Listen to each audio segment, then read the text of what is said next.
But yet, since last Wednesday till today, if you Google Senegal, you will see that that issue is the debate. So, for my perspective, though I think we discussed about it, it's about a minority. And it's a very difficult issue in Africa. So we do think that, and I do think that, the type of state that we inherited from Europe recognize the individual through law.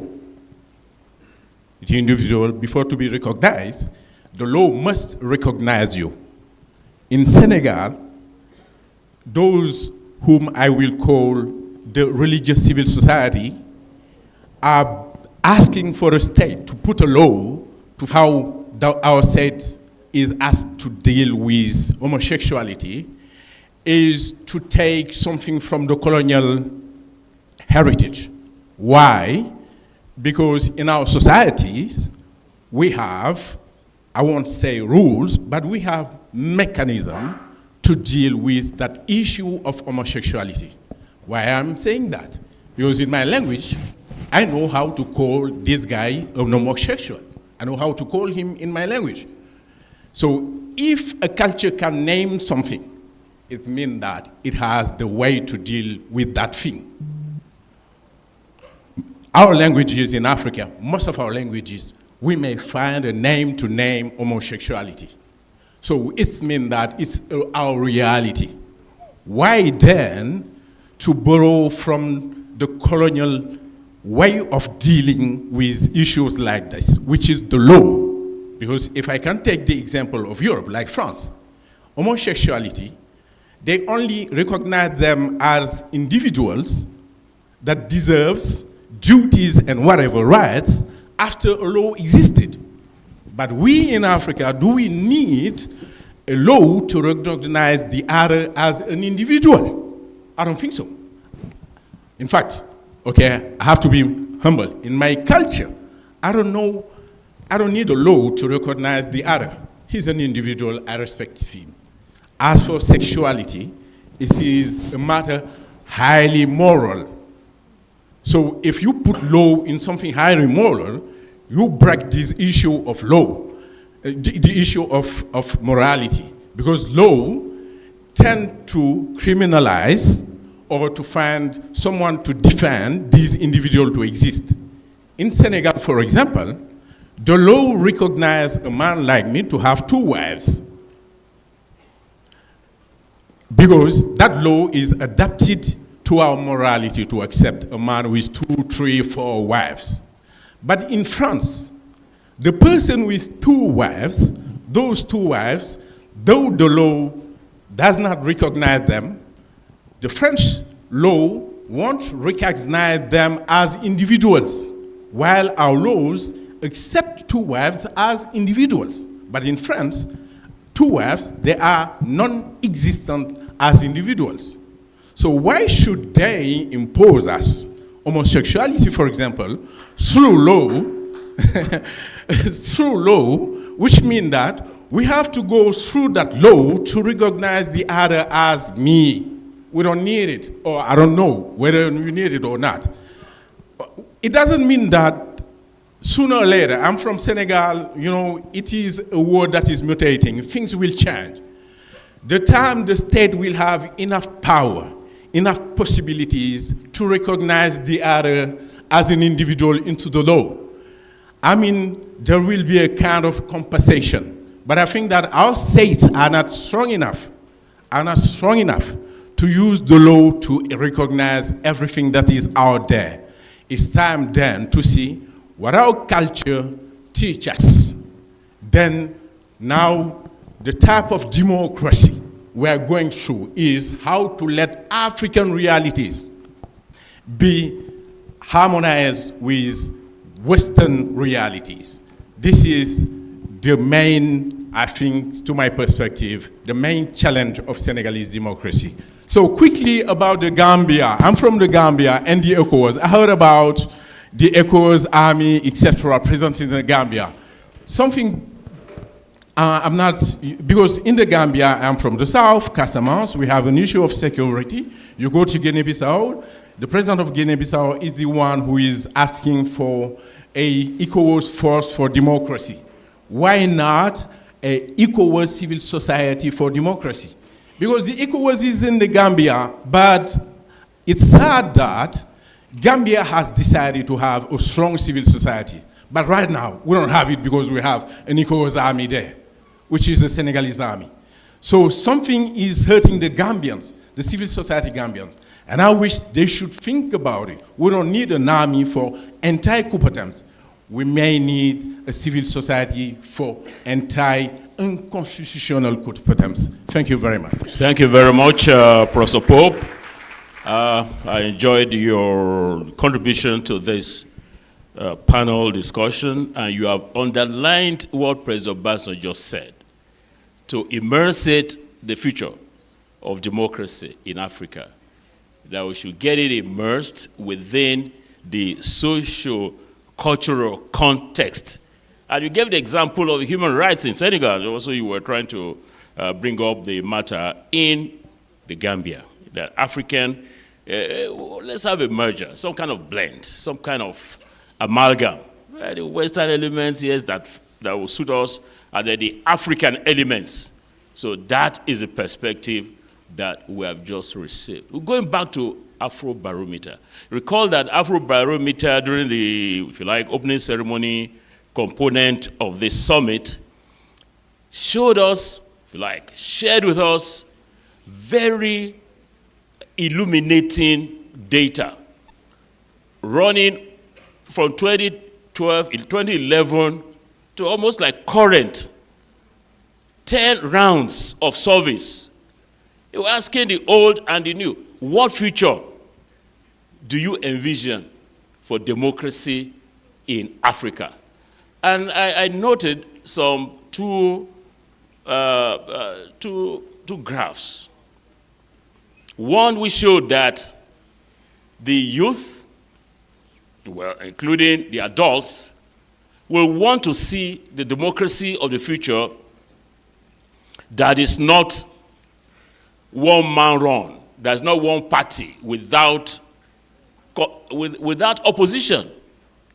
You saw the graphs, 80-something percent, minimum 80% of the sample in their surveys confirmed that what we want to see the future of Africa is not a democracy where you just have one man is running the show, you have just one party running the show, not great opposition.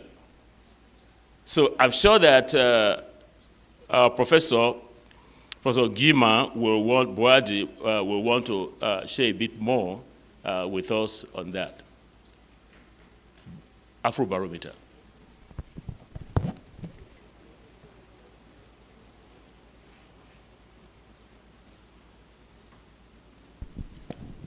Thank you, Professor Moderator.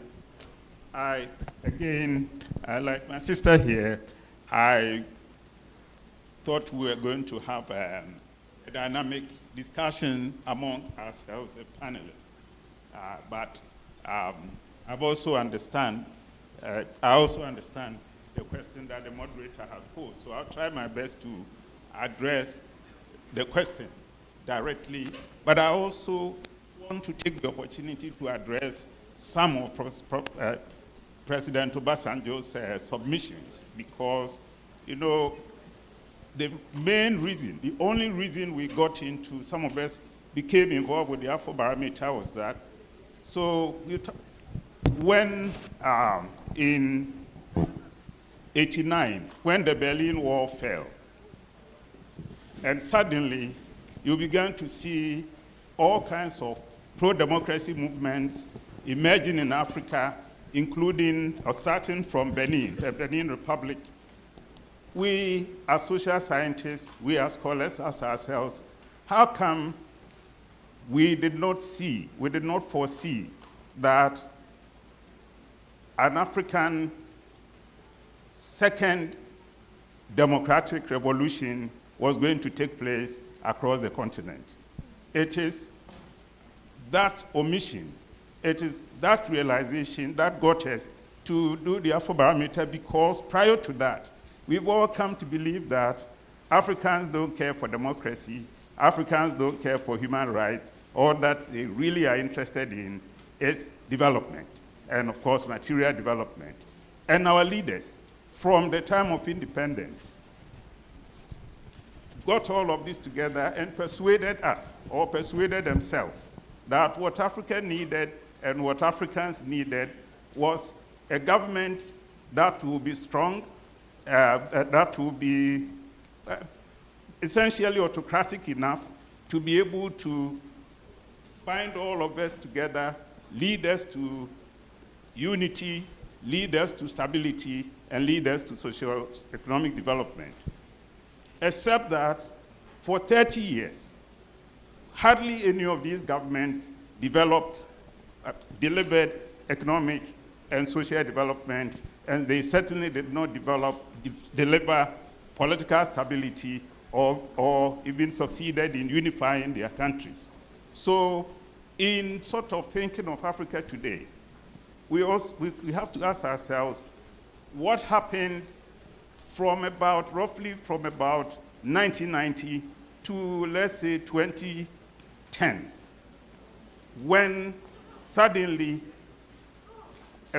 a region like West Africa became peaceful, the so-called gangs became silent, when some prosperity, including significant progress on reducing poverty, was recorded.